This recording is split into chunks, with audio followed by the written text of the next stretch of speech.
Hey everyone and welcome back to another video. In this video, I'm going to show you how to replace your Chime debit card. Now this video is going to be particularly useful for individuals. Let's say that you want to go ahead and replace your Chime debit card because maybe you misplaced it or maybe it got stolen. How do you actually go ahead about doing so? Now this video is going to be short, sweet, and simple guys. There's not going to be a lot of steps involved. Now in order to do this, what you're first going to do is log on to the Chime app. Then click on Profile on the bottom right hand corner. Then click on Cards, Manage Virtual and Physical Cards.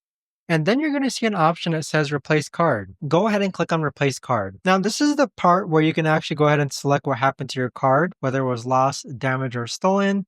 But there you have it. But that right there, guys, is the best and easiest way that I know of to actually go ahead and replace your Chime debit card. If you guys know of a better or easier way to actually do this, let me know in the comments down below. I would love to know. Thanks so much for watching everyone, and I'll see you guys all in the next video.